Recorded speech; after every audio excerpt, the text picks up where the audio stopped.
Here we are. And here we are. Well, welcome and thank you so much for joining us.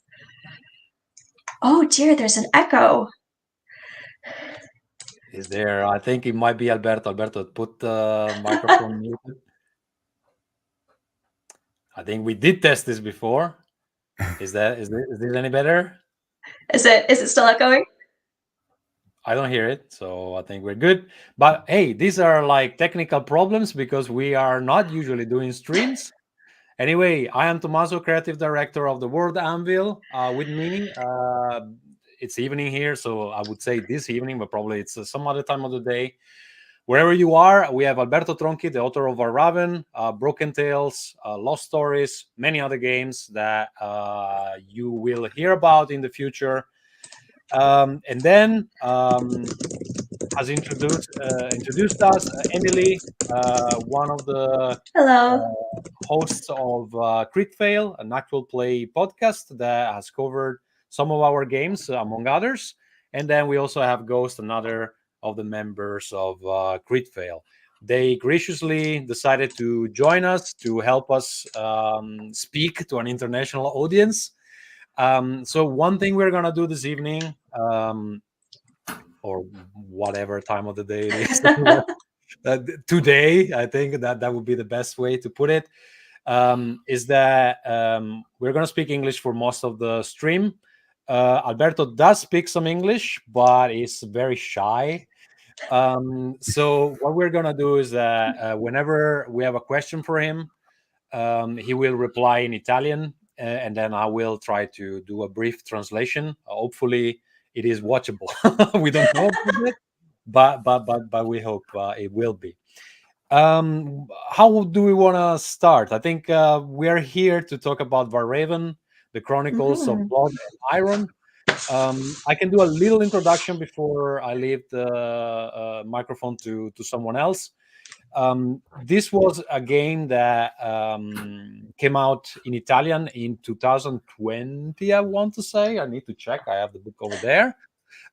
It is one of the most requested translation of our Italian portfolio. You can see there the Italian edition.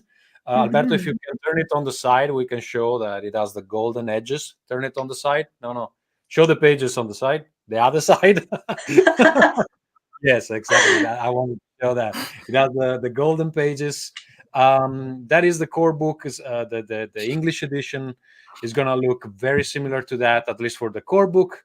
But then one thing we are going to change is that the second book, the Book of Eclipse, is going to look different from the Italian edition and more rich, I would dare to say. This is a translation. By far one of the most requested of our portfolio. Clearly, people like fantasy games. We were trying to figure out when it would be a good time to do it. We had Broken Tales to deliver. We had the Broken Ones to deliver. We had Dead Air Seasons to deliver. Now all those are out of the door, and finally we can focus on Valraven, the Chronicles of Blood and Iron. But first, while we are warming up the audience, I think it might take a while to get people on board.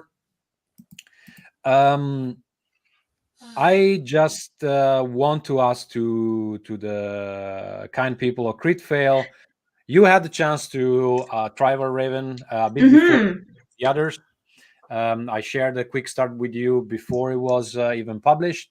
What was your first feeling? I think Ghost was running the game. Emily was a player.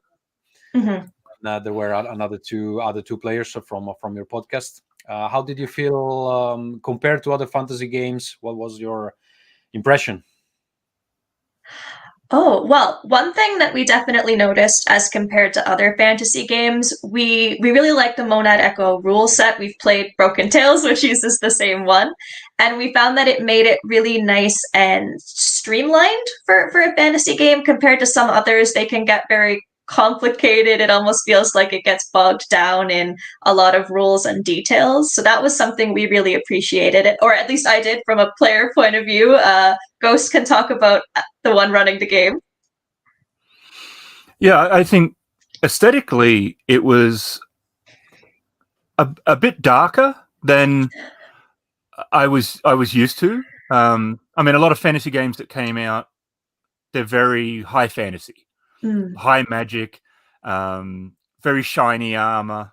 It's all about the heroes being heroes. And Valraven, straight away from the GM side, looked very grey in that sense. It wasn't light and dark. It was, yeah, they're heroes, but there's tough choices, and choices that are, like a lot of the other games, it's more like save the noble or the maiden or rescue the villagers. It's all very clear cut heroic. But sometimes with Valraven, it was, well, there's the right thing to do, but it's not going to be easy to do it, and not easy in a challenge difficulty, but like is in a moral difficulty, or and even the actual characters themselves were very different to the usual fantasy fare, which was nice, because there's a lot of that sort of similarity out there, and then Valraven was very different in that area. And as a GM, I liked not rolling. I really did. That was, it just let me concentrate. Yeah, and it was like, well, it's not my fault if you're getting hurt. You're rolling the dice. But you're rolling everything. So yeah. See, now you know what I like from running Broken Tales. It's the same system. Yeah, so I think a lot of what you discuss is actually by design. I don't know how familiar you are with our sources of inspiration. The game, it's mainly inspired, I would say, from Berserk. I think I can go in more details there. We have there some niche of the manga. This is the sign, like it's our safe word. when Alberto does that, I know that I need to do something. But I'm checking the clock because we have 7 minutes before the campaign starts. Yeah, a lot of it is by design. We have, like, in the roles of the characters, there are roles that are a bit ambiguous on what they have to do, and then we also have a mechanic, which is well, we have more than one mechanic. First of all, the characters are trying to pursue their own dream, and if you know Berserk, or even a Song of Ice and Fire, you know that sometimes the characters, to get what they want, they step over other people. And I'm thinking about Griffiths from Berserk, or Littlefinger from Song of Ice and Fire. Very clear examples of the kind of characters that we wanted to have in Valraven. But I would want to hear what the author of this book think about it.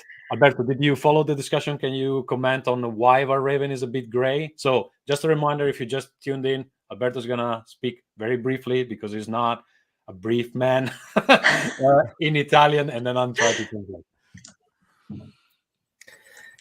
Sì, Valraven non ha degli eroi come veri protagonisti, ma una compagnia mercenaria che cerca una propria parte nel mondo in una guerra che non ha dei veri buoni e dei veri cattivi, perché tutte le fazioni che sono in campo hanno il loro, diciamo, motivo per voler primeggiare, ma nessuna è particolarmente la parte giusta o sbagliata.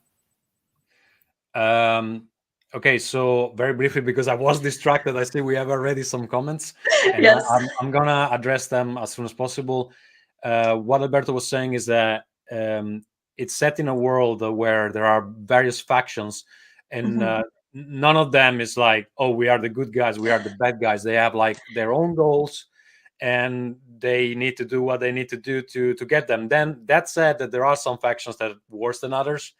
For example, the Hand of the Abyss is a demonic force, which definitely doesn't have the best interest of people in mind, even though in their view they're doing something good. We have some characters like Adassa, the gentle mother. She's trying to promote love through pain, which in her mind it's a good thing, but of course it has some consequences on the real world. We have some people already on the stream. Thank you guys for following.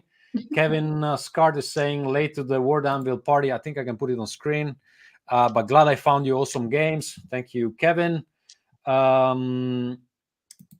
And he also says Valraven is demanding IGM a Black Company campaign once it arrives in English. I'm not sure what is the Black Company, but probably Kevin. So I'm glad that this game can serve your purposes. So we have 4 minutes before the campaign launches. I'm very worried because we used the Backerkit crowdfunding before.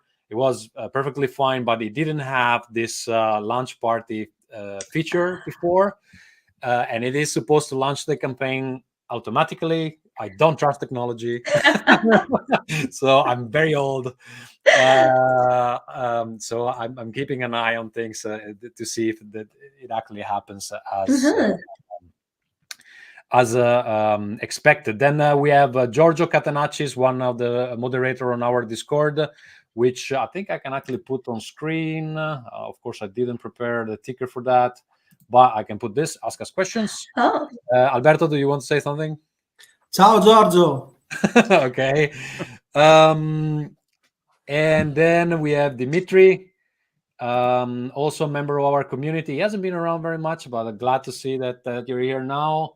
And then he says, when I GM the quick start, the players face a lot of really difficult choices, which was entertaining to watch. As a side note, if you want a game with very difficult choices, Dead Air Seasons, our newest game, that it's already out on the market. Yes. That one has even more difficult choices. So you might want to check out that one. Okay, I think we have 3 minutes. A quick question we can go with. And Black Company is a series of novels based around a mercenary company.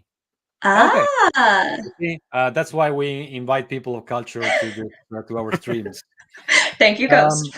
Okay, very quickly, 2 minutes. So how me and Alberto started to work together. This is a funny story. So at the time I was working with a friend called Enrico that is still working with the Word Anvil. He's taking care of one of our future games called Bitter Chalice. We were working on a game called Nostalgia, the Nomad Fleet, La Flotta Nomade. It doesn't exist in English. It might exist at some point. We needed somebody who did layout, and this friend Enrico, he showed me a game that Alberto had designed with Daniel Comerci, which is our graphic designer as well now. And the fun part is that he got the copy of the game as a pirate PDF. So our collaboration started because of piracy, and I'm glad that we did it that way, because we did several games together, and now we buy each other games. But yeah, that's Evolution Pulse. We published the fantasy version of that, Evolution Pulse Rebirth. There's an English quick start on our website that you can download for free. We never did the full game because we decided to do Broken Tales instead, but that's a plan that I would want to revise because it's still one of my favorite games that we published. That's a game.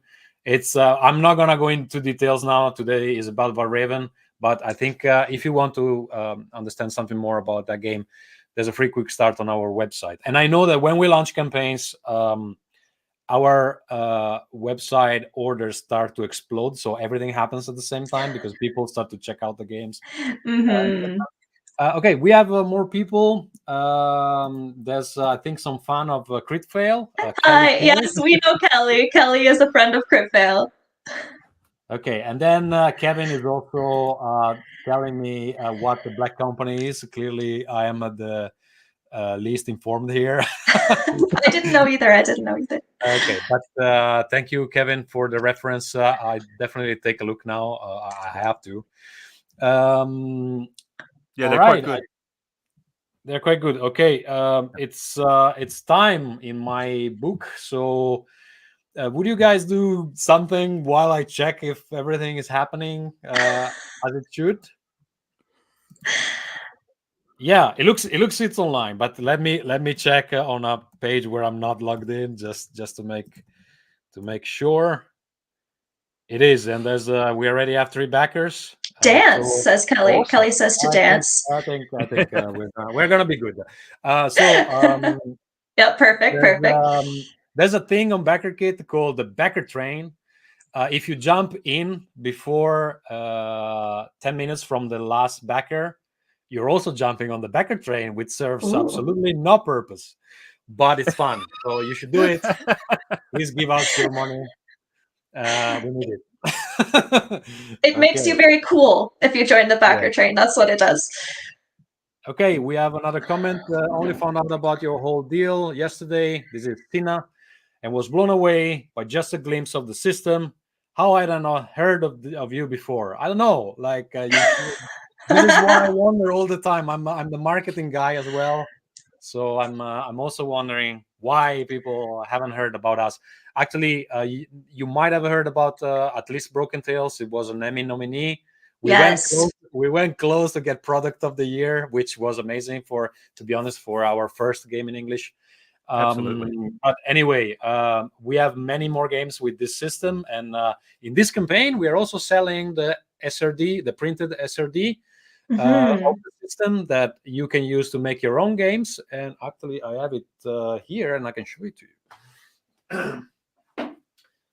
This is a printed version of the SRD with the golden cover. It's the Italian version, but the English one is going to be absolutely identical. So if you like the system and you want to make your own games with it, you can use that. The PDF is free.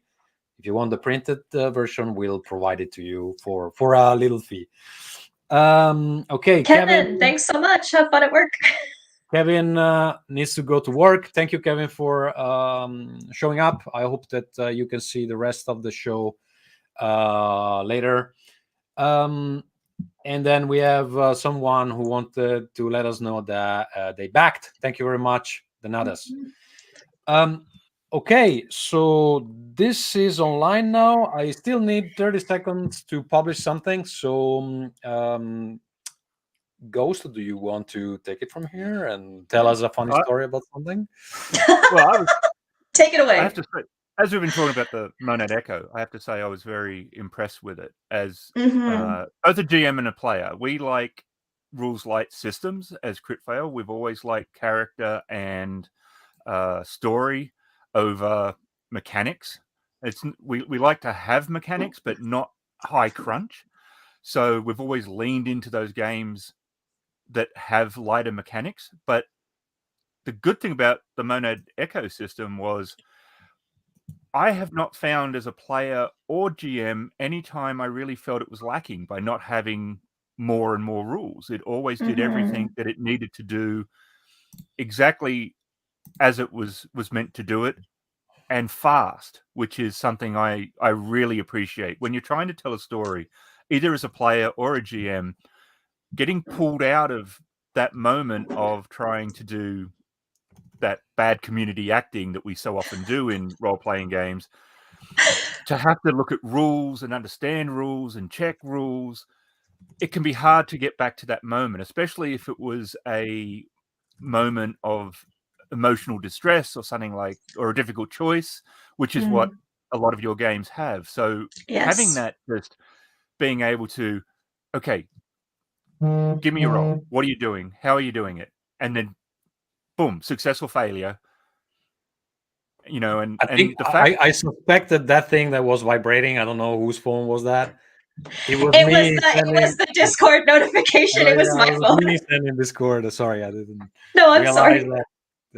Yeah, I don't use the tag everyone very often, but when we launch a campaign, I think that makes perfect sense. We have Cassidy saying hi. I don't know if this is the same Cassidy that is on our Discord as well. Been playing great games of Broken Tales with her. And then we also have Giorgio. Glad to be the 13th backer on the Italian version and the 5th of the English version. So this guy is buying it twice. Imagine how good this game is. That's dedication. Yes. Yeah, I think so compared to the Italian edition, we are changing some things, and I think it might be a good time to go over the rewards. But in general, first of all, we're going to update the rules in a way that we did Valraven about 4 years ago. I still haven't checked the exact date, but anyway, in between, we published more games. We published Broken Tales. We published Dead Their Seasons. We published the SRD of Monadeco. Over time, we got better at explaining some concepts, and I think it's definitely worth to have the most updated version of the system into the English edition of the game. It doesn't make sense in my mind to go back to some explanations that I think are inferior to what we have now. So it's going to get the best rules that we have. It's going to be the same game. So I've been telling to our Italian community, like, look, if you want, you can buy the Italian edition. But beside this thing, the core book is going to have all the roles that were unlocked during the first campaign for the game. We're going to change the Book of Eclipse. It's going to have a brand new cover from the same artist as Zakuro Aoyama, which did the cover for the quick start and for the core book. Also, the Book of Eclipse is going to include all the stretch goals that we're going to unlock during this campaign. So it's going to grow over time. I think that if we unlock everything we have in mind, is going to be bigger than the core book. So it's going to be a very good deal. We have cool stuff like the solo mode. We have ready-made scenarios, which I know people love because a lot of people don't have time to come up with scenarios. We're going to have a lot of story hooks that, at least if you don't, if you have a bit of time, but you need ideas, you can generate things. Plus, we're going to have tarots this time. It's a new thing that we discussed with Alberto. We went back and forth a bit on it, trying to figure out, okay, how can we make this interesting? And I always love cards. I can show you how many cards I have here for many games. Just give me a second. Like, I'm just grabbing from my shelf. But I have many more.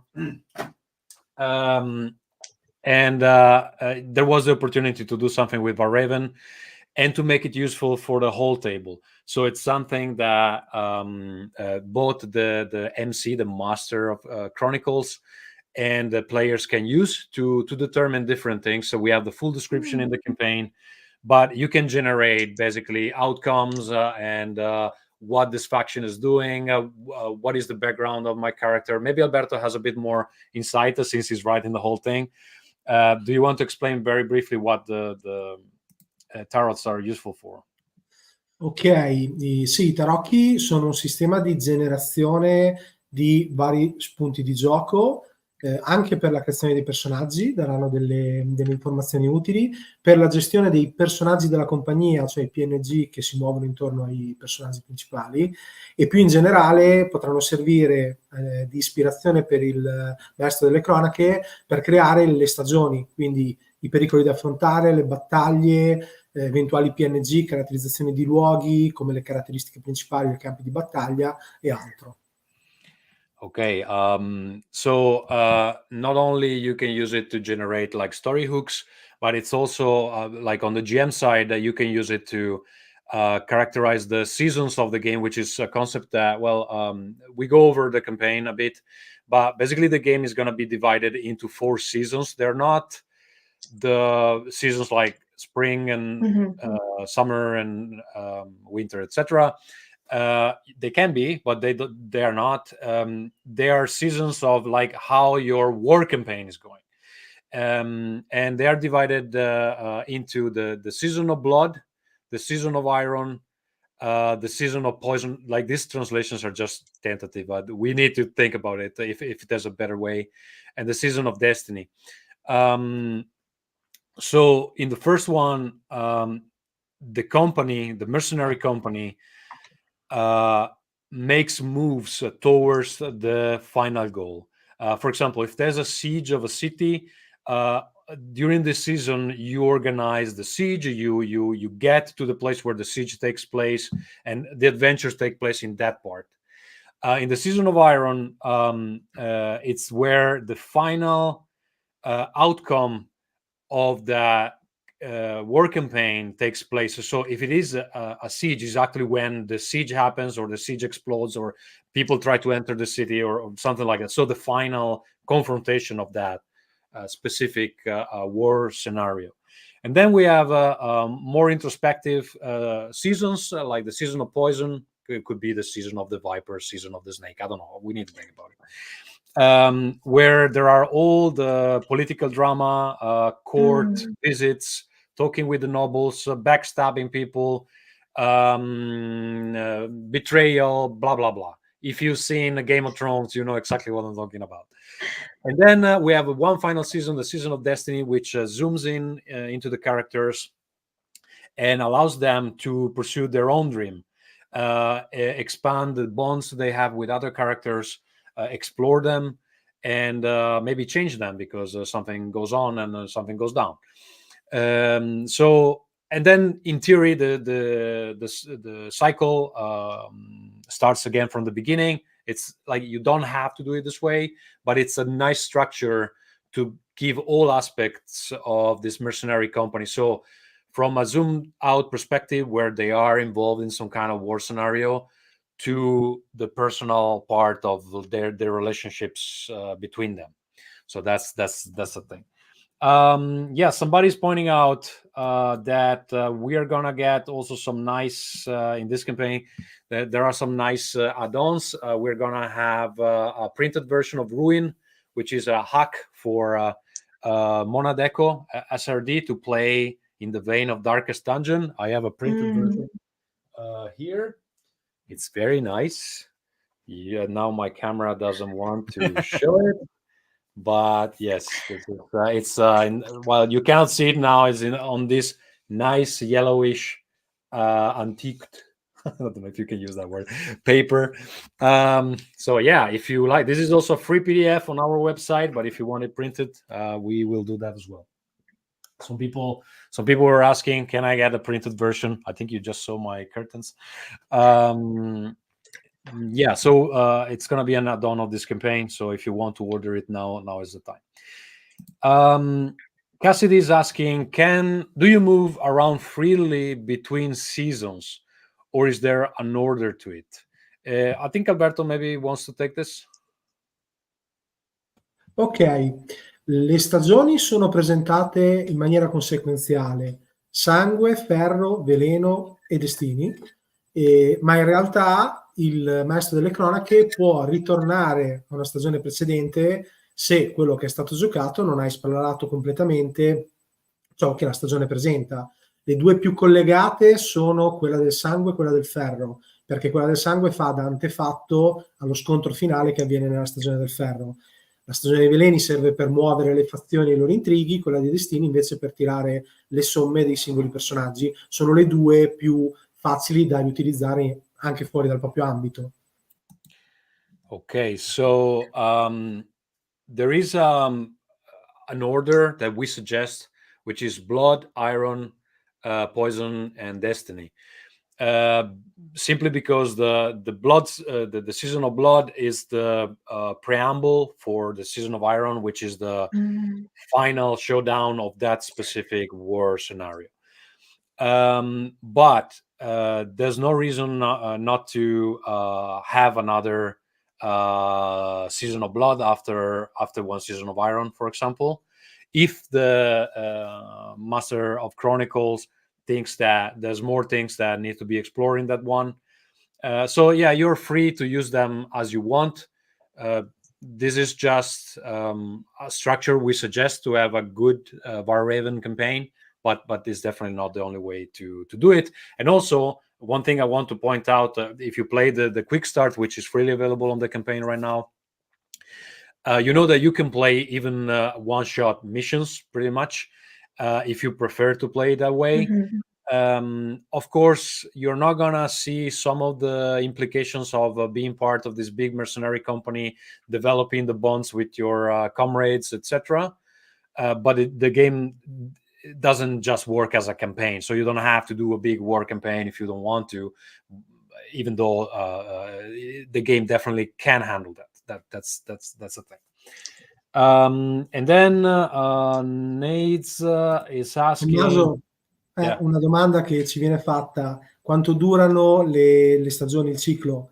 In termini di gioco, le 4 stagioni dovrebbero coprire un anno di vita della compagnia, mentre in termini proprio di sessioni una stagione prende mediamente dalle 2-4 sessioni di gioco. Okay, so in game time, the 4 seasons will cover about 1 year in the life of this mercenary company. But then when you play, each one could be 2 to 4 sessions. So you're looking at campaigns that are maybe between 8 and 16 sessions in total. Then, of course, you can tune things according to what your table likes. But those are more like we're not talking about like 3 years of campaign for Valraven. Another question that Naze has is that does switching season trigger different rules, or is it just about the focus of the session? Alberto, do you want to... Allora, non ci sono regole specifiche nelle stagioni, ma direttive per il maestro delle cronache per impostarle al meglio e gestire tutto quello che succede. La più particolare è quella dei destini, perché rispetto alle altre può vedere tranquillamente tutte le scene con i membri della compagnia divisi, ognuno a risolvere quelli che sono le cose importanti per il sogno del proprio personaggio, che è uno dei 5 descrittori, che è l'obiettivo finale di ogni personaggio. Quindi forse è quella che introduce, diciamo, una regola differente, però è sempre una regola di gestione del timing in scena dei personaggi. Okay, so there are no specific rules for the session as a framing thing. The Season of Destiny is a bit different because since it's about the dream of a character, it might actually work out as like sessions where the characters are not all in the same scene at the same time. This gives me a good input to introduce the support NPC rule. It's something we introduced with Valraven. We also have it in their seasons. Mm-hmm. It's a rule where you can develop the NPCs together with your players.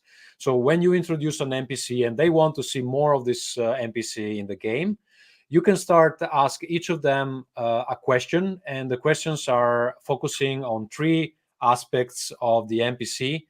One is a virtue. Now, Alberto, help me out here. Don't get distracted. What are the areas where you ask questions about the support NPC? Right now, I remember only the virtue. There's a problem, and what was diciamo una caratteristica positiva, un problema o un aspetto caratteriale del personaggio. Or some kind of character. E da queste descrizioni vengono creati i suoi descrittori. Aspects of the personality. So you ask questions about these things. And the answer that the players give you create the actual background of this character. What do you can use them like this, so you just created them together with the table, or there's a way to extend their character sheet, and the way it works is that when your character is not in the scene but this support NPC is, you can use it as a alternative character to play in the scene even when your character is busy somewhere else. So it's a way to both involve the people more with the NPCs they encounter, and also to make sure that if the group splits for any reason, you have more options to bring in some alternative version of the character that they can play. Danadas had a question about the Incarnate Pledge. I don't know if you saw that. Sorry, say it again. Donadas, I hope I said that right, had a question about the Incarnate Pledge. It was up ahead. Okay, I think I missed it. About the Incarnate Pledge. I just see that they have... just to confirm, the Incarnate Pledge brings everything for Valraven, or is there anything on the add-ons that is not on the pledge? No, if you pledge right now in the first 48 hours with that, you get everything. The only thing that is not in the Incarnate Pledge is the map, because you get it if you signed up on the teaser page beforehand and you use the same email. If you're a backer of our previous campaigns, and we can somehow track you in there, because that's going to be an issue, I know already. So please use the same email. Or if you back within the first 48 hours, you get the map for free. Otherwise, after the first 48 hours, the Incarnate Pledge includes everything except the map, but you can add it as an add-on. So the map is free if you pledge immediately. Kelly is asking, I'm not sure if I missed it, but what kind of cardstock are the tarot's cards printed on? Fairly thick, durable? The general answer is yes. If you want, I can also find what we have on our first estimate, but the truth is that by the time we're going to print, like, those estimates are going to be slightly different. So whatever I say now is probably not going to be the final thing. We make these small changes all the time. I think you can come to our Discord and ask if the stuff we print have a certain quality. I would imagine that most people would say yes. So because, as I was saying, I'm really into cards myself. I would imagine that, well, now I have here the tarots of Bluebird's Bride. I don't know if anybody has those. They're very nice. I think it's going to be something like this. So if you need the exact grams of the paper, maybe we can take this somewhere else. I need to double check. Honestly, I don't remember. But we want to make stuff that we like to play with. So I think we're going to put some effort into that. Okay. I think that maybe we are already 45 backers. So I think this is going fairly well. Nice. Remember, don't let the backer train expire. We need at least one backer every 10 minutes. We had some questions that, we prepare because we know that the people have been asking them at other times, and also when we had the previous campaign, some people were asking these questions, so we prepared them in advance. Okay, one big thing, if you haven't played any Monad Echo game before, you might wonder, okay, how does the system work? Now, this is a big question to answer on a stream, but the main mechanic is the mechanic of position and defense checks. And for the occasion, I prepared some slides because I think it's going to be easier to explain this way. So characters do a position check when they are the one initiating the action, and they try to reach a narrative position within the scene, but may fail because there's an NPC that is stopping them or a threat. But the important thing is that you do position check when you are the active party in the action. When the character says, I want to do this thing. You do the defense check, which works in the same way. And this is when you also roll for the enemies in practice, which was what Gus was saying before. You do that when your character is the passive party. When the MC, the Master of Chronicles, takes the floor, he presents a threat or an NPC or something in between the character and the position the character wants to reach. In this game, how you do things is more important than what you do.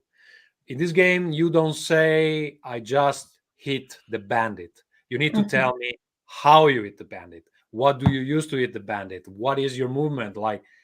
Because this has an important mechanical consequence. So the steps to follow is that, first of all, you learn the opposition level of this opponent. This is something that the MC, the Master of Chronicles, gives you. And then you decide an approach. In Valraven, we have attributes. They are empathy, ferocity, cunning. I need to double check. I can't remember them by heart. Let me double check. Discipline and charisma. So you can approach the same action with two different attributes or more. Like, you just decide how you're approaching the situation. And here I have this example where you're trying to seduce somebody, and you can do it with empathy, or you can do it with ferocity. You can also do it with charisma, and maybe you can do it with cunning. But here in this example, I used these two, and I picked these two because somehow people might think, okay, ferocity is just to beat the crap out of people, but no, you can use it also to do other things. And in the first example, now forgive my slightly arousing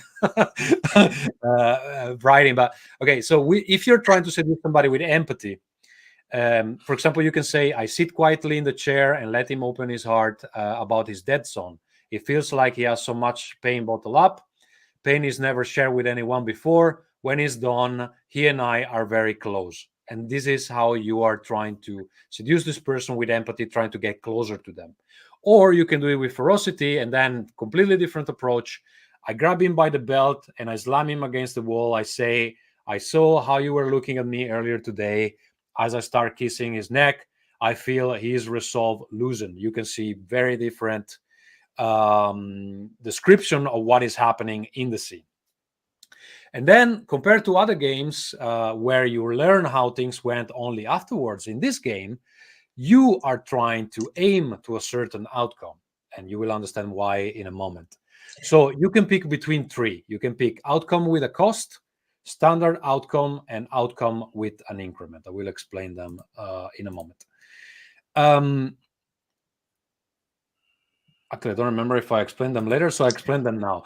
They are what they sound. So outcome with a cost is that you get what you want, but there's also something that doesn't go your way. Standard outcome, everything goes exactly as you describe it. Or outcome with an increment is that not only you get what you described, but you also get something extra that you can spend to activate effects or to make your narrative position better in the scene. So here's an example. So let's say that the opposition level to seduce this guy is 5. And our character starts with an empathy of 3. These are already 3 successes. And as you can see, our character just needs 2 to get an outcome with a cost. If our character wants a standard outcome, they need 3. And for an outcome with an increment, they need 4 more successes. How do they get these successes?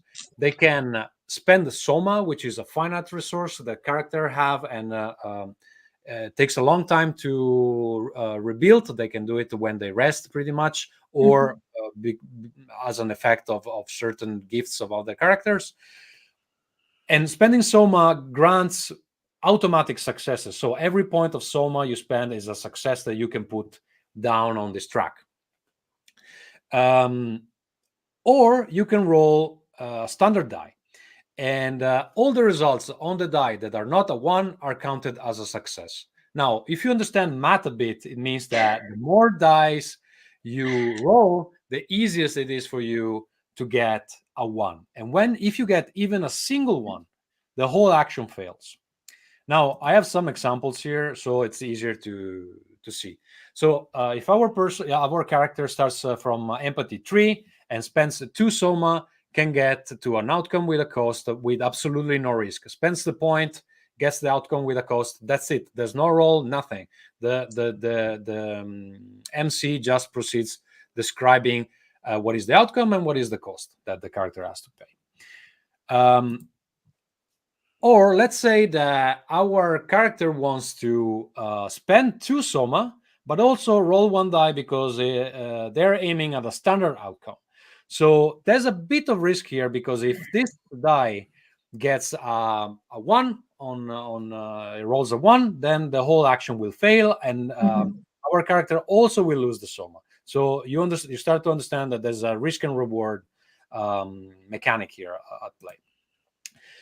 Or let's say that our character doesn't have much soma to spend, or doesn't want to spend soma, wants to keep it for later for some more important action that they plan to do later. They want to roll more die. At this point, the risk level goes a bit up, because it's easier to get a 1 on 2 dice than 1 die. But still, if they roll any other result, this is a standard outcome. And if they roll even a single 1, they lose the soma. And now, if our character wants to play it really risky, and I saw in the actual play that you can see in the campaign, our friends Emily and the others that were playing the game have been rolling even 5, I think, at some point. Yeah. This is very risky, because then it's really easy on rolling 4 dice to get at least 1. So you understand how there's this risk and reward mechanic where you might want to keep Soma for the very important actions that you want to go right. But that's not always the case. Sometimes you have to spend it because Soma is also used to activate certain gifts that produce a certain effects in game.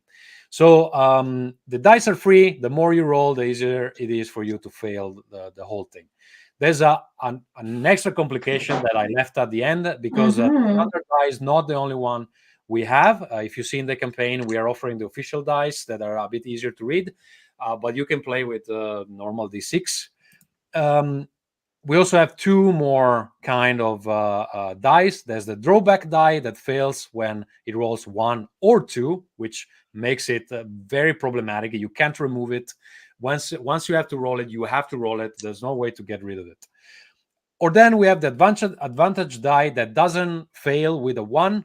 It just gives you a neutral result. It means that you might succeed at a lower tier than you were expecting. For example, if you were aiming for a standard outcome, you might instead succeed with outcome with a cost if the advantage die rolls a 1, but the action won't fail. You won't lose Soma. The way you get these two extra dice, it's generally through gifts or costs and increments. They're not bonuses and maluses that the MC can give out freely. They are always a consequence of either cost increments or some gifts of the characters. I've been talking about gifts. Gifts are basically the special skills. Just clear. Okay, Emily, I saw that you thought this was really funny. I was laughing because Kelly in the chat was saying, of course we did roll more dice than was necessarily advisable. I don't think it was me. I tend to play pretty safe. I think it was someone else. That's what I thought. That's what I thought. I really liked any game that introduces things like the levels of success. The way it does, I think, is really good. We've found that was the best kind of mechanic to get players to shift from simple success or failure. If you just give a target number, 15, you roll a d20. If you miss, okay, I failed. They sort of just go, I failed, or they succeed, I unlock the door. But in a system like this, it tends to go, okay, I got an outcome with a cost. It's the guards are coming. I slam the door. There's no lock. Okay, I snap the wood off the winch and jam that in the door. And what's the cost? I've just broken the winch that it lowers the bridge we need to get across. And I found players get a lot more creative with both their successes and their difficulties than when it's just simply, did you succeed or did you fail? I think there's a sorry, Emily, I will let you speak in a moment. There's one thing that players need to learn in the beginning, because if you never played this system, one thing players tend not to do is to try the outcome with a cost. They always think that the cost is Alberto's signaling with Griffith that I need to let him speak. Ok, just go ahead. No, volevo giusto aggiungere, così per completare anche delle considerazioni di design, che è un po' quello che avevi iniziato a dire, ovvero la caratteristica principale del sistema è che permette ai giocatori di avere un buon controllo su quelle che sono le uscite narrative di ciò che fanno i loro personaggi e di investire le risorse quando c'è qualcosa a cui tengono veramente. Il punto focale è che le risorse sono limitate nel corso della sessione e quindi spesso bisogna accettare dei compromessi, e la matematica del sistema porta tantissime volte ad avere delle situazioni in cui la riuscita con un costo non richiede rischio di lancio di dadi, ma richiede di pagare un costo narrativo che getta pepe nella situazione. So let's see if I don't forget anything. What he's saying is that the system somehow invites you to accept risk as part of the whole thing, because you need to deal with these limited resources, and very quickly you understand that if you keep spending Soma all the time just to succeed, well, first of all, it has a nice effect because you basically don't have to roll anything and things just happen. But very quickly you realize that at some point you're gonna pay dearly for what you've done. And this was an intent of the designer, in this case Alberto, that we want people to accept compromises. First of all, because it creates game, it creates hooks for the MC to continue the story, to make it go in places that where it wouldn't go otherwise. And what I was saying before is that in the beginning, people don't look at the outcome with a coaster like something they want, but as soon as they finish all their Soma and there's still half of a scenario to complete, they understand that sometimes the cost is okay. And as soon as they start to accept it, they realize actually it might be fun to see what happens if now my weapon breaks, or if now I don't know, like somebody spots me, or things like that. Yeah, I think right, SPG had his Sorry? axe. I think SPG had his axe get lodged in the as an outcome with cost. He hit the bandit and killed him, but he was like, the cost is my axe is exactly. stuck in there. So now he had to stuck. He had to let it go and come up with another option. Yeah, absolutely. Okay, so let's proceed. We had some other. Actually, I did prepare all the questions here. Let's see. Is there any ideal party size, or do you think the game works for groups of any size? Alberto, do we have an opinion on this? I have, but it's a bit personal. So. Il gioco pone molto il focus sulle azioni dei singoli personaggi, quindi non c'è un limite massimo o un limite minimo. Ovviamente gruppi da 3 a 5 personaggi diciamo che sono più facili da gestire, perché un numero superiore di personaggi crea molto carico di lavoro, ma questo è per qualsiasi gioco di ruolo che abbia una meccanica un minimo complessa di gestione. Yeah, I think we agree on this. He's saying that like any other role play game, usually the range between 3 and 5 it's what you can easily handle, and like the system doesn't put any limit to it. But of course, when you start to have more than 5 players, then first of all, there's a lot of gifts that need to. Well, the MC doesn't need to remember them, but then the more characters you have, the more gifts that they're gonna have, the more combos they're are gonna happen. So it gets a bit more tricky. But honestly, I never enjoyed any game with more than 5 players. Any RPG, like you tend to, especially if the group split, you might wait for a long time. And in general, there's a bit of chaos at the table unless your players are very disciplined. Which never happens, basically. Alberto? Possiamo aggiungere che però è richiesto ai giocatori di scegliere che tipo di gioco fare all'inizio, se giocare sempre come una piccola compagnia molto simile ad altri giochi, quindi con un gruppo, o giocare grandi battaglie con la compagnia che si divide. E questa è un'occasione in più perché i personaggi sono divisi su più fronti e quindi non sono sempre uniti. Ci sono molti PNG di supporto da usare e molte scene che possono essere dedicate anche a un gruppo. So you're saying that the game is supporting this double way of playing it? Like if you want a very small mercenary company, because you're going to create it at the beginning of the game, it's a simple process. You're going to create your company and you can decide the size.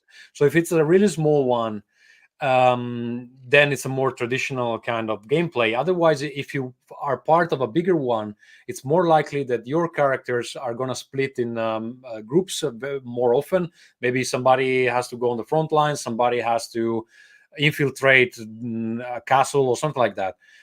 And in that case, that's when the support NPCs are more useful, because then not all the characters are on screen all the time, and then but you don't want to leave somebody 2 hours without any gameplay, right? So that's when the support NPCs are going to be more useful. There was another question that is related to this. Is it important to pay attention to the party balance, or does Valraven work with any combination of player characters? I think they're referring here to the roles. Can we have like, do they need to be very different, or can they be similar, or how do you feel about that, Alberto? Tutti i personaggi di Valraven sono dei combattenti, perché sono dei mercenari, quindi anche il medicale, il medico, che è il ruolo diciamo più meno offensivo, ha la propria capacità di incidere nel corso della battaglia. Ovviamente cambiano i ruoli e cambiano i doveri durante la battaglia. I ruoli danno accesso diciamo, a possibilità differenti, perché appunto nel medicale si prende cura dei compagni, la spia, diciamo, l'emissario delle ombre in italiano, ha più capacità di infiltrarsi in altre cose, ma tutti sanno combattere, quindi i giocatori sono liberi di scegliere i ruoli che vogliono. Okay, now he is expanding his reply until it's impossible for me to remember. So what he's saying is that basically every role can fight in Valraven. And of course they have different tasks, but even the medic can actually be quite aggressive.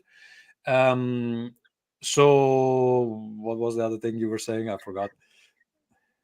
Cambiano le opzioni. Yeah. Each role has 2 options that can be picked between, and there are slightly different versions of the same archetype. For example, the shadow agent can be either a spy or more in the direction of a spy, or more in the direction of an assassin.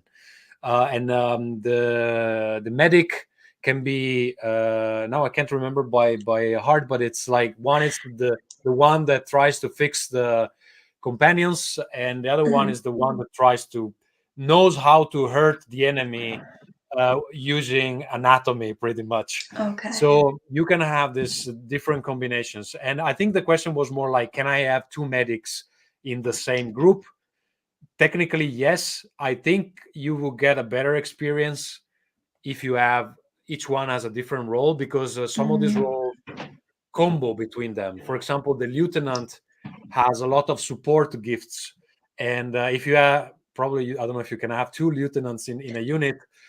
Maybe in your fantasy version of Valraven that would happen, but there are advantages in every character having a different role. But there's no technically. I know that in some games you just cannot pick the same. I don't know, like Pasión de las Pasiones, to go to a completely different genre.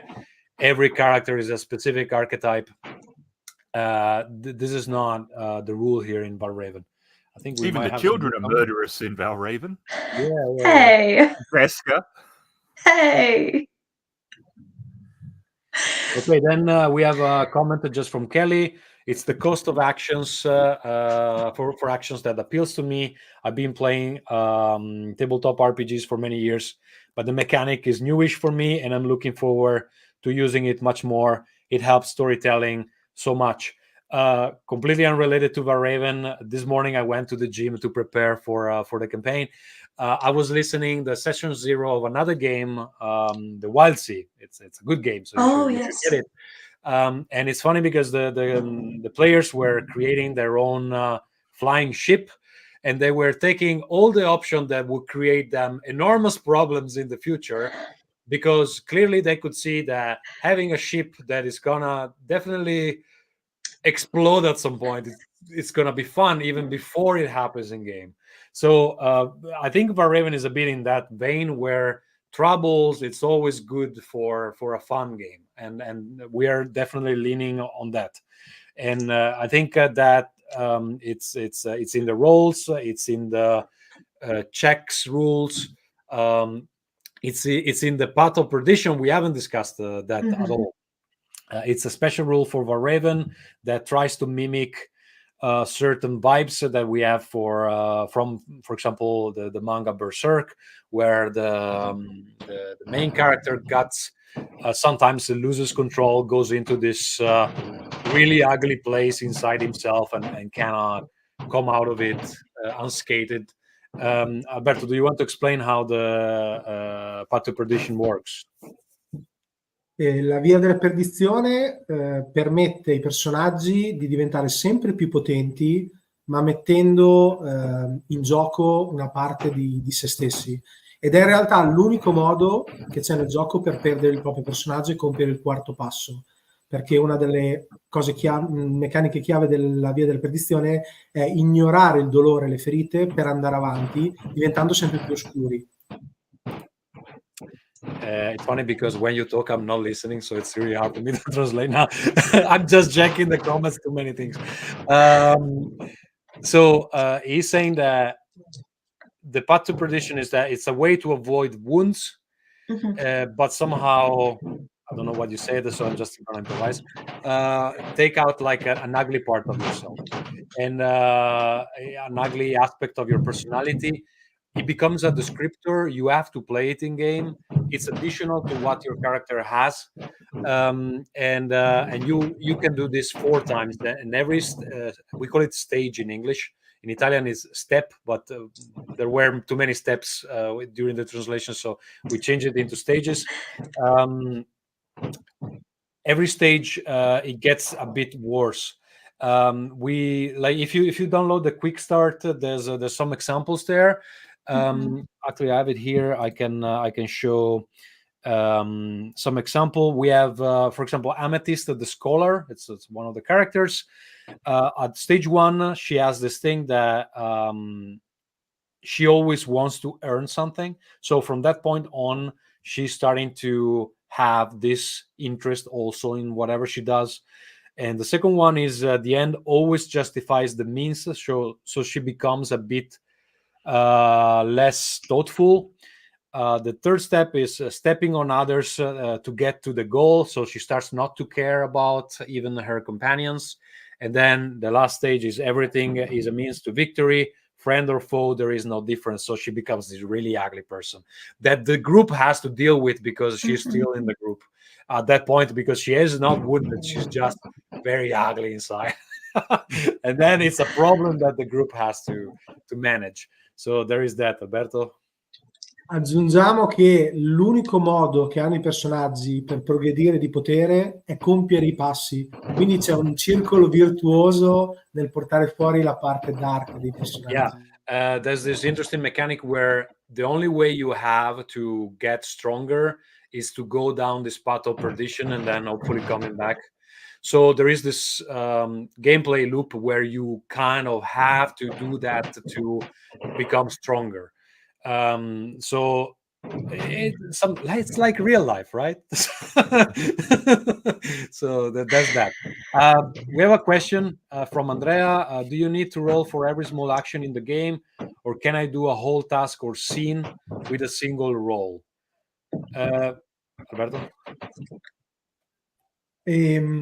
Allora, si tira solo per ciò che è interessante, che ha delle conseguenze, quindi non si fanno tiri minori, e da regolamento ogni check porta avanti la narrazione, quindi una singola situazione non può richiedere più di un check. Ovviamente situazioni complesse come i combattimenti richiedono una serie di check, perché da regole eliminare gli avversari non può essere, alcuni avversari possono essere eliminati con un singolo tiro. All right, so you only play the interesting parts.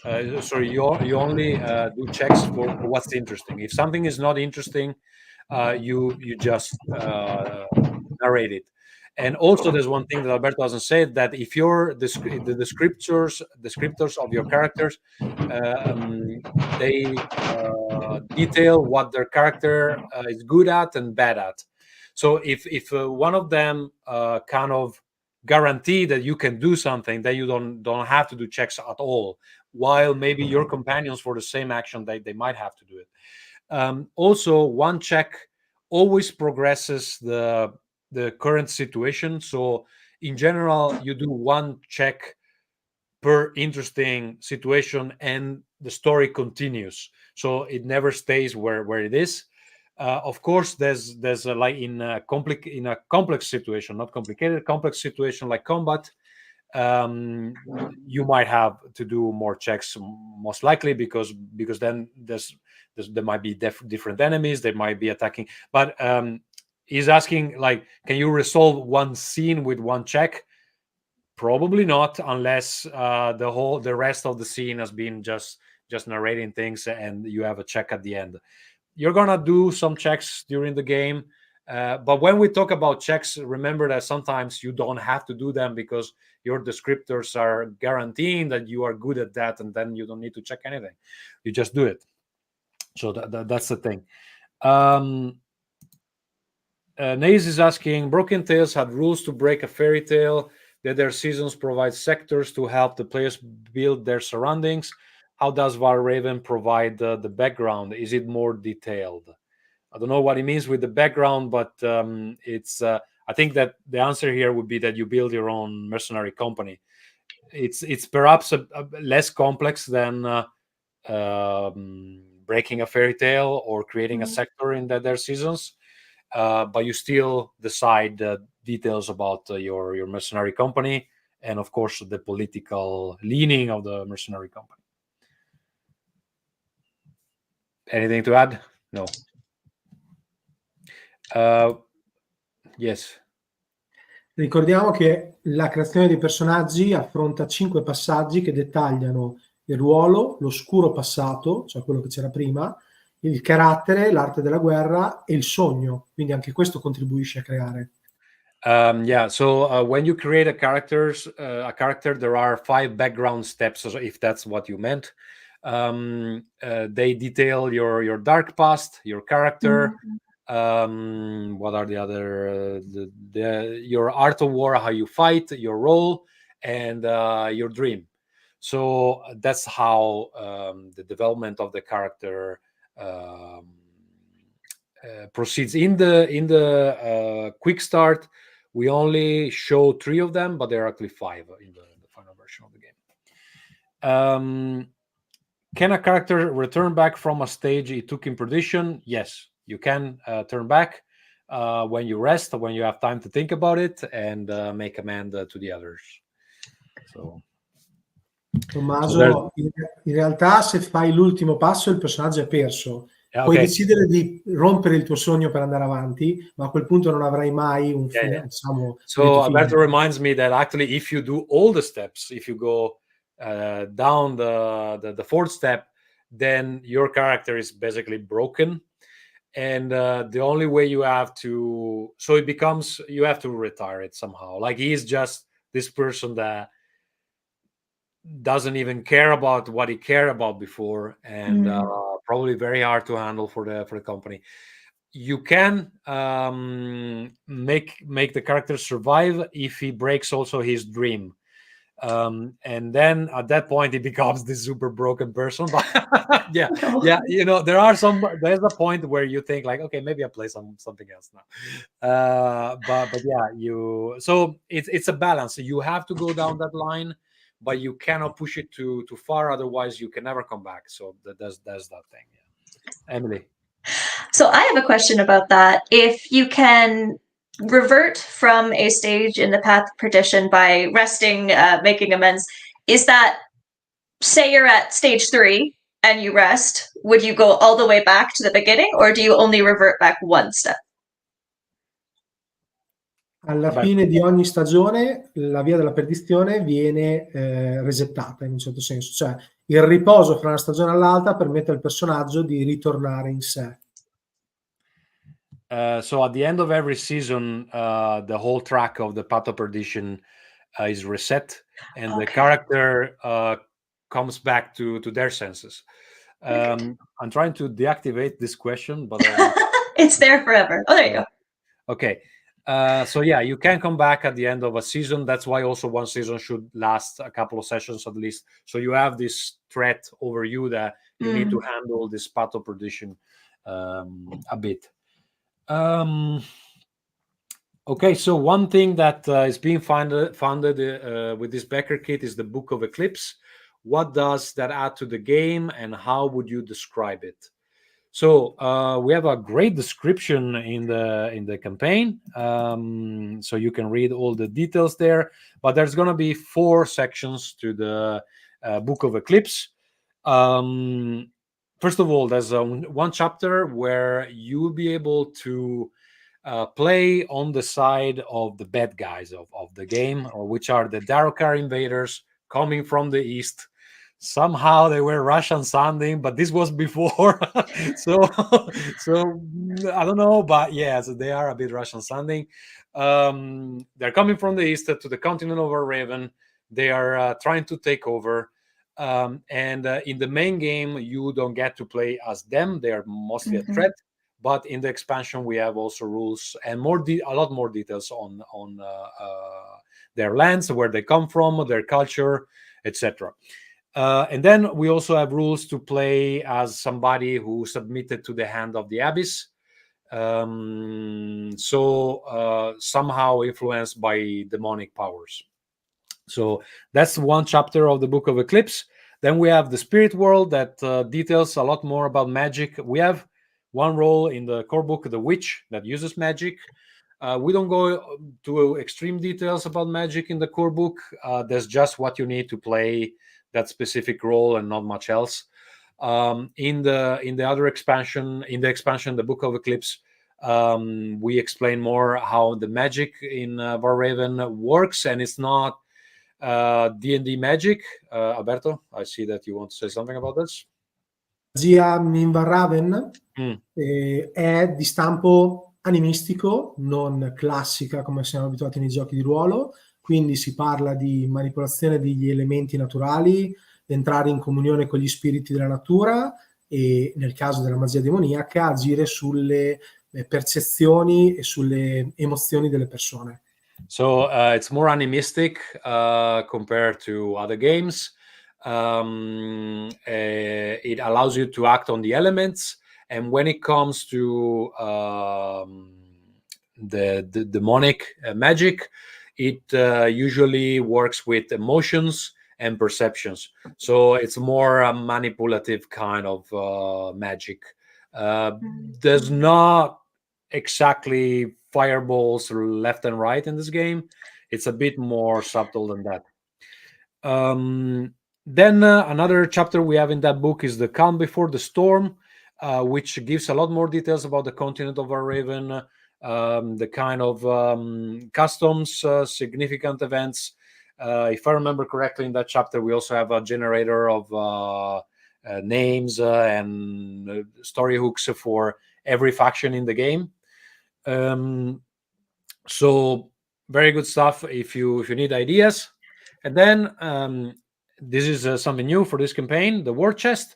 We're going to have all the stretch goals of the campaign. They are included. They're going to be included in the book, at least the ones that we can print.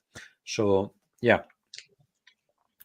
Ricordiamo che c'è anche un bestiario all'interno del libro dell'Eclipse, e una cosa molto interessante che abbiamo fatto è di mettere una doppia descrizione delle creature, perché siccome nel mondo di Valraven in pochi credono alle creature soprannaturali, c'è la descrizione data dalle tradizioni, dai racconti delle persone comuni, e la vera descrizione che dice in realtà com'è la creatura.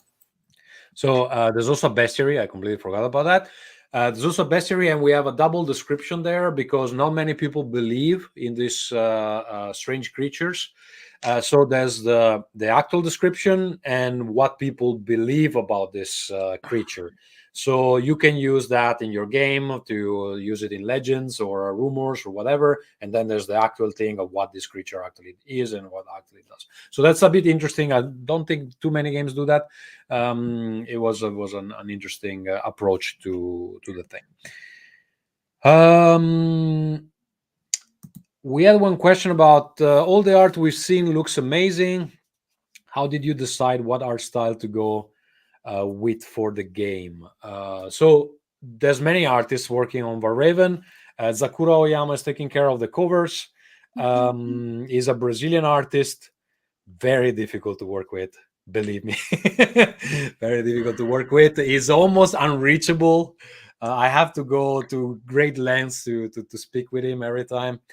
But he's super talented. So I remember seeing his images somewhere on a Tumblr some years ago, and I was in love with it from the first time, and I wanted him for this game. But then when it comes to the interior of the game, it's a black and white game. We wanted to go with something that resembles a bit like Berserk. There was an Italian artist, Tommaso Lucchetti, which I met once at an event. He brought me the portfolio, and I always remembered about him because he was one of the few artists that brought me the printed portfolio and not just some kind of link that I had to check. Because at the events, it's very hard to you talk with too many people, and at some point you kind of forget. But this guy brought me the printed. Okay, so Alberto is trying to show something. It's a bit hard through the camera, but he brought me this portfolio. I kept it, and at some point I contacted him and I said, "Hey, do you want to do this?" And he was enthusiastic. He's a very he does also a lot of concept for miniatures. That's one of his main thing. If you go on his Instagram, you will see a lot of concept and then the miniature. But we have him on board again for this edition of the game. If the campaign goes very well, we might be able to. Well, first of all, we're going to have all the previous illustrations, and we agreed that if the campaign goes really well, we will be able to hire him again for some new illustrations. So hopefully we can get to that point where Tommaso can do some more stuff. I'm looking forward for some full pages illustrations. Those are not cheap, so please back the campaign. And then we have Greta Ricciolini has been doing the map. She's been helping us with the map on some other games. And Samuele Zardinoni, which is also the main illustrator of Dead Air Seasons, he's doing some of the illustrations that are going to go in the Book of Eclipse. And then we're going to have also some guest illustrator in the stretch goals. So let's see if we can unlock those. Hopefully everything will be fine. I think we are not too far from funding. Let's see. Yeah, we are 1,000 euros from reaching our goal. So going relatively well. I think we have some new comments. Let me check. Mm-hmm. Emily, I think it's time for you to speak. Happy to. What would you like me to say? I don't know. What did you eat today? I have had coffee. I have had coffee so far today. Okay, just coffee. Okay, just coffee. So you're just running on caffeine. All right. Absolutely. Okay, so Andrea is asking, can you shortly tell me how many numbers and abilities are in a single enemy stat block?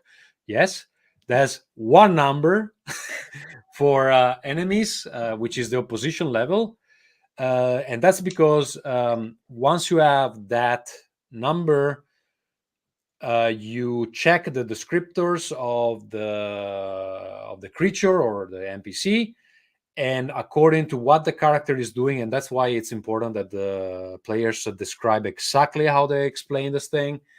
The MC can raise or lower that number by one, which in the mathematics of the game is quite a big difference. And when it comes to gifts, depending on how big is the enemy or the NPC, they can have 1 or 2 or 3 or even more. Alberto, you wanted to say something?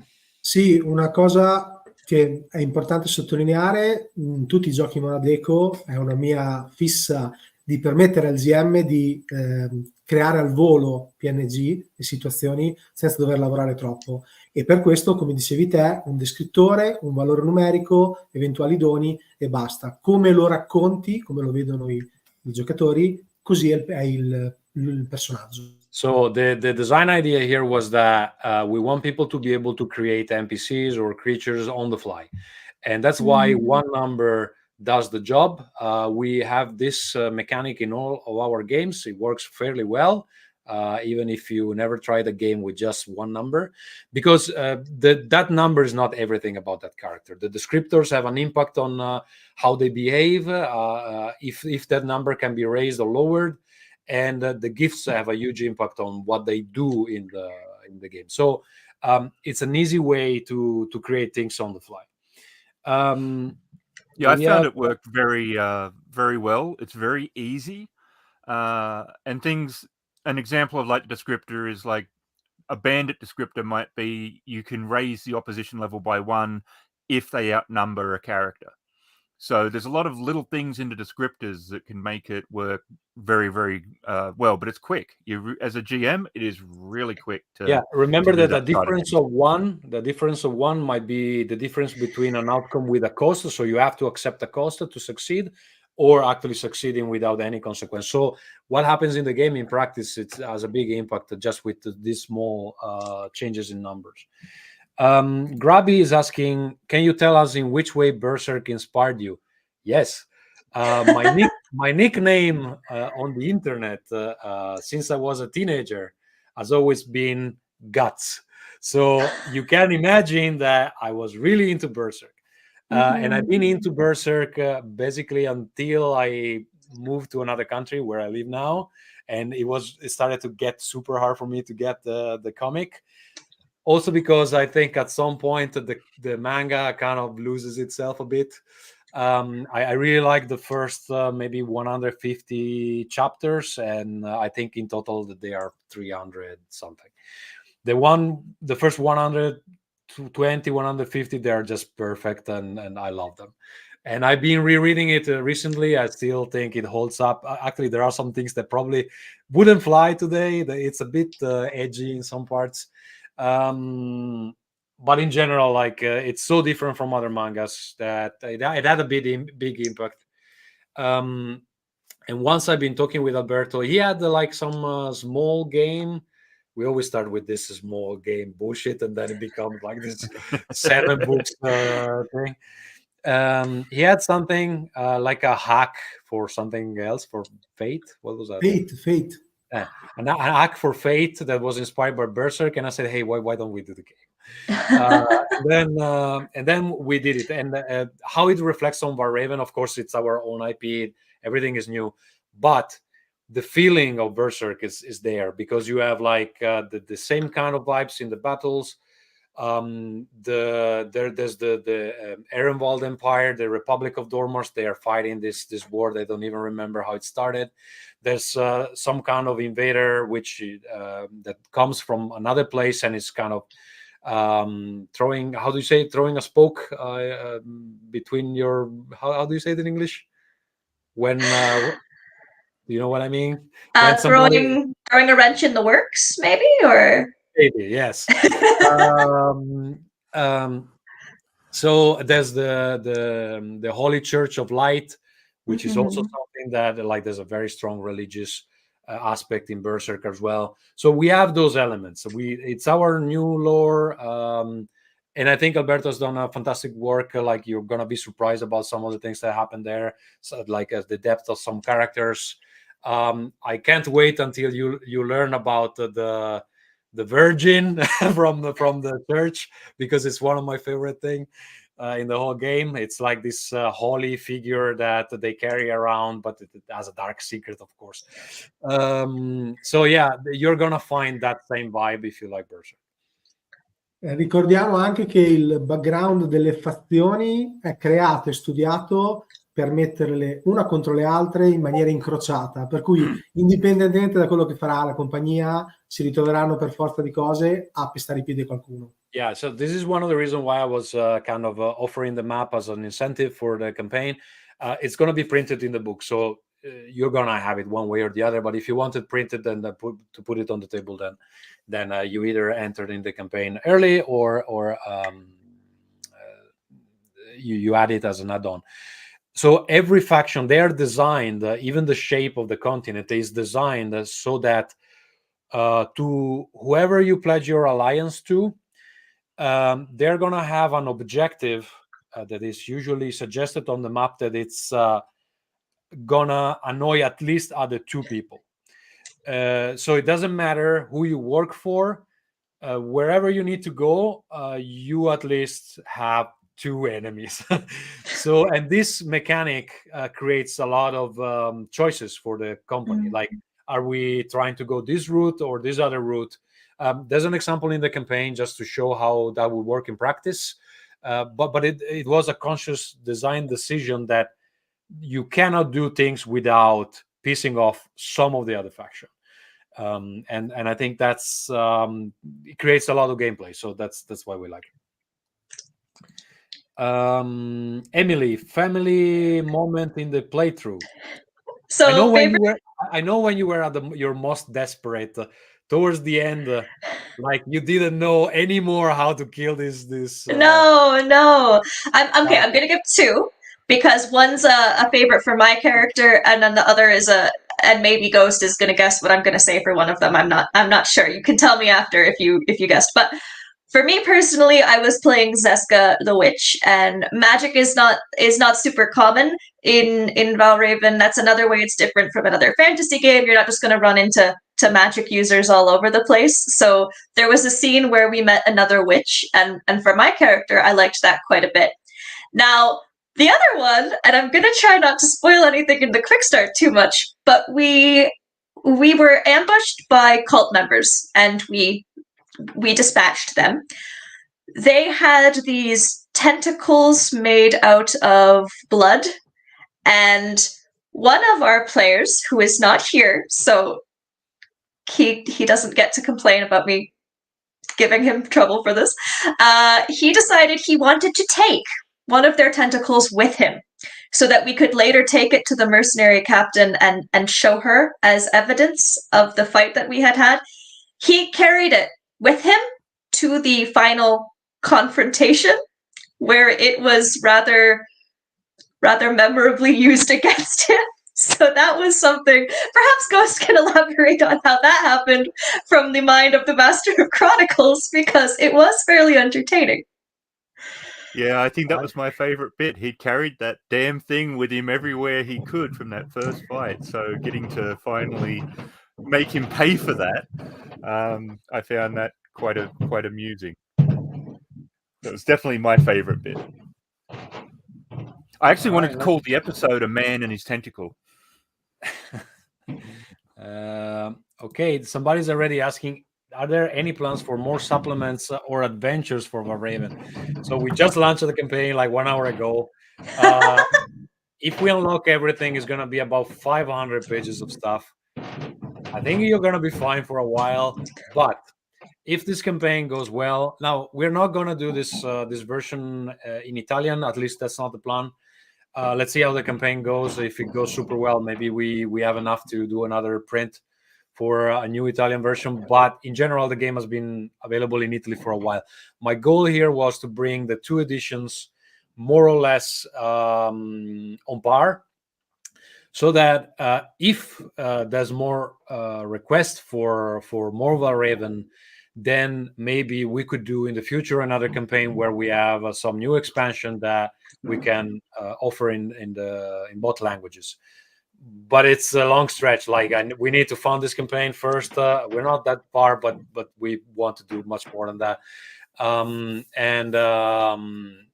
Yeah, definitely. I think Alberto, with his own playtest group, already has another expansion written. So it's just a matter of like, does it make sense to have another book when there's so much stuff already out and people haven't played it yet? So if there's going to be more, it's going to be in the future. We have some new stuff in this new campaign, like the tarots. It's a new thing. We didn't have them before. Hopefully, we'll energize a bit more also the Italian community, because the game has been out for a while, but I think it's quite active because we're going to be at an event, like 10 days from now, Alberto, and there's a multi-table of Valraven with 40 players. So there's 40 players playing the same adventure at the same time. I don't know how it's going to work. Let's see how that goes. But for a game that released some years ago, it's a good result. I mean, we are not Wizard of the Coast, so it's a good result. There's a fan base out there, and we hope that we can do more with Valraven. I think one thing we want to discuss is that how is the relationship between a character and the mercenary company defined in the game? Alberto, you want to take this? I PNG di supporto ne abbiamo già parlato, cioè, ci sono anche i legami, si scrivono nella scheda del personaggio, si dicono cosa pensa un personaggio di un altro e si possono creare sia fra personaggi dei giocatori sia con i PNG di supporto. e anche questi danno esperienza e aiutano ad evolvere il personaggio. So, I don't know, I can hear some horrible noise in the background. Is somebody moving like boxes or things like that? I'm sorry, that might be my dogs. Okay. Well, are they fine? They are fine, but they are running, so Okay, I'm sorry. All right. So, well, we cannot ask them to stop. It doesn't matter. So Alberto was saying that we already discussed the support NPCs. That's one way you can create connection with your mercenary company. But also there are these bonds between characters that are explored during the game. And then whatever you said, I already forgot. I legami. Yeah. I legami si scrivono sulla scheda, sono un sentimento che un personaggio prova per un altro e possono interagire anche con i PNG della compagnia. So you write these bonds on the character sheet, and they are feelings and emotions you feel towards someone, and they can be positive or negative, and you are supposed to explore them or change them. Maybe somebody who you thought was not on your side then turns out to be, and then you want to explore that further, and let's see where it goes. And you can have that not only with the other characters in player characters, but also with NPCs in the company. So you can come up with an NPC you have a bond with, and describe why you have this bond with this other character. So that's the thing. I think we reached more or less our goal of streaming for at least 1 hour. I think we are already 1 hour and a half.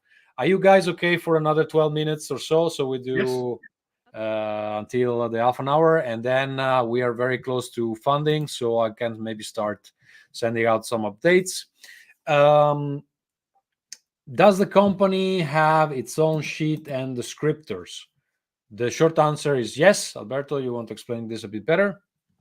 Sì, la compagnia ha una sua scheda, ha un descrittore che dice la specialità della compagnia, viene determinata la sua dimensione, se è una piccola o una grande compagnia, e altre informazioni che ci aiutano a definirla in gioco, e una fazione soprattutto per cui presta servizio, che cambia completamente gli obiettivi all'interno della campagna. I always forget that I have to listen to you. C'è una scheda della compagnia. Yeah. So we have the company sheet and what? No, I forgot. Ha un descrittore che dice la qualità della compagnia, la sua capacità. So there's a descriptor that explains the quality of the what is the main specialty of the company, le sue dimensioni, the size of the company, e la fazione per cui presta servizio, and the faction that it's serving, che cambia radicalmente gli obiettivi. And this, of course, changes the goals of your mercenary company quite a bit, because depending who you serve, you're probably going to have this enemy, and you're trying to get to this place and conquer that castle instead of the others. E soprattutto il nome, quindi potete chiamare la squadra dei falchi. So yeah, you can pick the name. We have a name generator, but I'm sure that people can come up with their own names. So anything that you can come up with, you can give it to your company. All right, Kelly saying looking forward to the lore and system. I think we run out of questions that we prepared. So if there's nothing else from the public, Emily, you had something? Okay, you look like somebody who had a question, but you don't. Okay. Let me check. How important is the mercenary company to the overall player narrative? Meaning, in a traditional game, they often use taverns. The taverns become a place where all the players are coming together and they do things, and that's where they pick up jobs and all that sort of stuff. What else is the mercenary company going to be other than just that sort of like the pseudo home for the characters, sort of replacing the tavern? Alberto. Dimmi meglio. Cioè dice, please give me a second so I translate to him. Negli altri giochi la gente si trova in taverna, qui come funziona?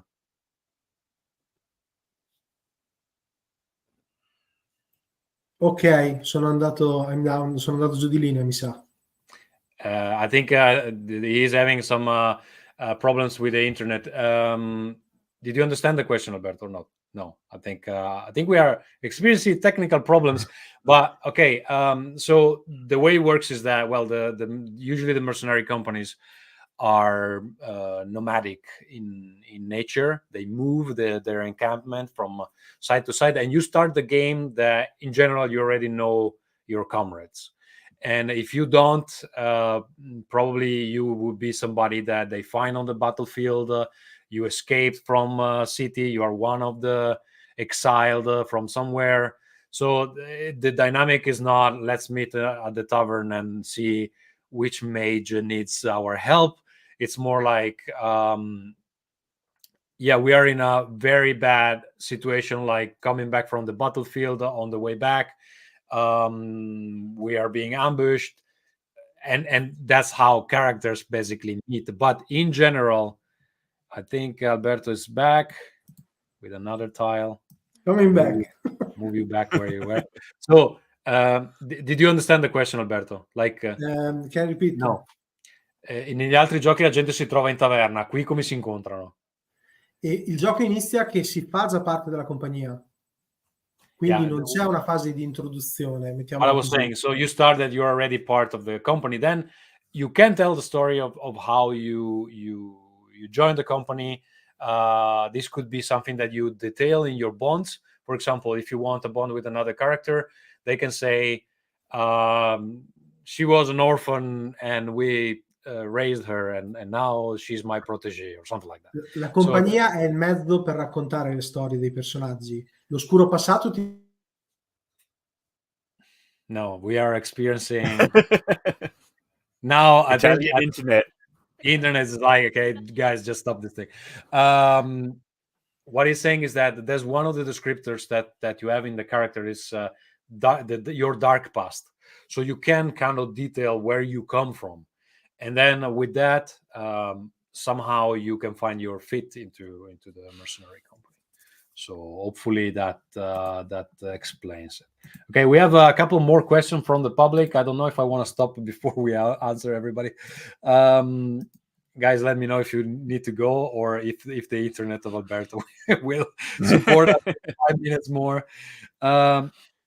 So Groby is asking, how does the politics would impact the company development, and could the company be powerful enough to kind of have its own realm? Gli obiettivi della compagnia sono decisi dai giocatori, quindi la direzione che prende la campagna di gioco è data dagli obiettivi che si pongono i giocatori. Questo può succedere. So the objective of the company are decided by the players. So technically speaking, you could decide that the goal of the company is to take over some realm, but realistically, the situation where your company is now is that you're working for one of these bigger powers. And how does the politic impact the company development? Well, of course, working for one rather than the other would mean that you are creating enemies on one side rather than the other. And if you are betraying your employer, then you probably need to run to the other one and sell informations or do like that. One thing we haven't said is that we have an interactive game planned for the updates in the campaign. I will not launch it today because too much stuff. Like in the next few days, we will learn how it will work, and it will allow you to experience the story of a small company where there are two siblings that always have a different opinion on what they want to do, and you will be able to vote what they should do. And at the end, we will see how the story concludes, but we will include that company in the book. So you're gonna help shape this mercenary company through the choices, interactive choices from the campaign. So, and this is only for backers, so you need to back the campaign to be able to vote. Okay, we have something else. Okay, kind of the same question. Do you hope that the company can realize big goals like removing a whole faction from the world, or do you feel that the game is aiming for smaller narratives? I think it is aiming for smaller narratives, but we have to remember that the characters also have their personal dream.